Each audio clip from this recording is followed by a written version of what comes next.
The first subject we need to consider when thinking of selling a company is the why behind selling a company.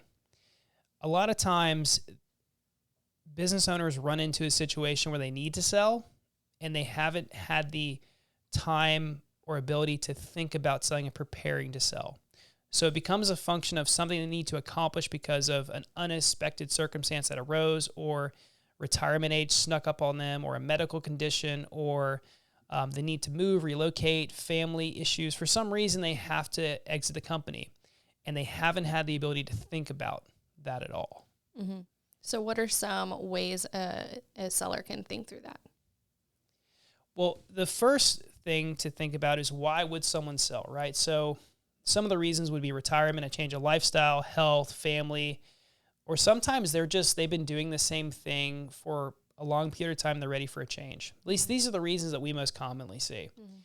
And so understanding why someone would sell, or why you would need to sell a business, puts it in perspective as you're doing your planning for the one day that's going to come, right? Because there's these two things that Benjamin Franklin says are certain in life, right? Death and taxes.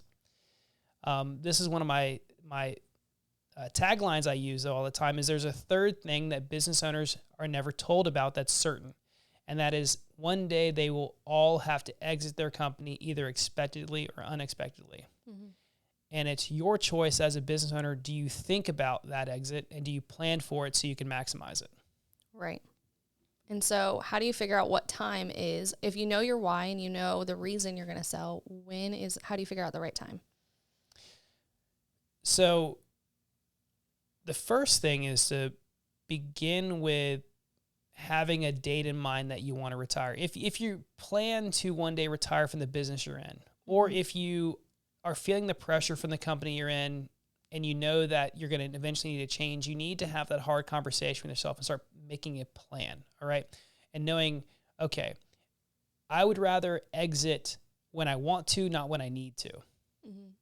One of the things we talk about is the business bell curve, right? So picture a bell curve that goes up and then after it peaks, it goes back down. Mm-hmm. That represents the timeline of every company in history. Some companies are still in the climbing phase of that bell curve. They haven't peaked yet, and some have peaked it on the downtrend. So obviously, it's more optimal to sell when you're in an uptrend of business and growth. There's also some truths that the same person who founded a company won't be the person who takes it to the next level, right? So there's a time and place when the company has a transition, where it outgrows the owner, outgrows the team that founded the company.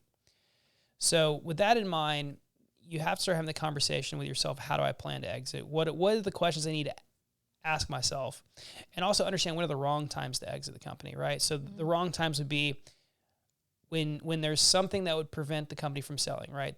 Something that would inhibit the value, inhibit the transaction to happen, to make a buyer not want to buy the company, or give you a negative strategic position, right? That could be you have supply chain issues that are now maybe making your bottom line margin hurt, unable to meet customer needs, or there's some big changes in the way you do your business now and you've lost a little bit of profit.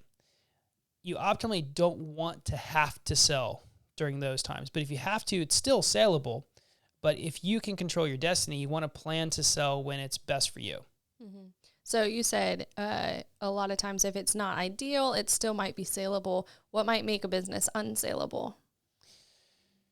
So this is something we often see in smaller to mid-sized companies, that an owner has had some habits or behaviors that have built the company in a way it becomes difficult to sell.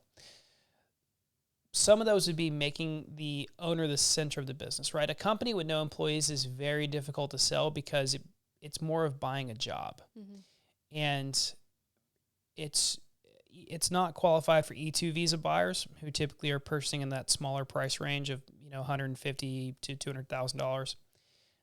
It doesn't meet that requirement of having 2 employees.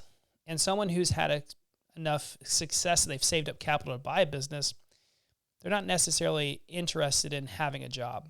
Mm. So that brings some challenges of making a business not saleable.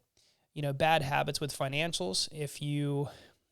and this is something we'll talk about a little later in more detail, but if you're not showing a lot of cash in your business because it's somehow leaking from your business, there's not a lot of provable income. That makes it difficult. There's all kinds of other arrangements that we could talk about in more detail. Agreements with other companies that provide services that are not transferable. You can kind of back yourself in a corner with customer concentration. There's a lot of things that a business owner can do. And, for today's format, we don't have enough time to talk about them all, but you need to be mindful about there may be some possibilities of some situations that can make your company difficult to sell. You should probably find an expert to talk to and identify what those are. Right. That's what I was going to ask, is how do you identify that? And it seems like you said an expert. I would say almost any company can become saleable. But like you said, it starts with your why. What are your motivations? And if you can use those as your motivations for fixing the obstacles that might come in the sale of your business, it's a whole lot easier when you use that motivation and remember your why of this is my end goal, as well as then bringing in experts and talking to people who might be able to identify those obstacles ahead of time.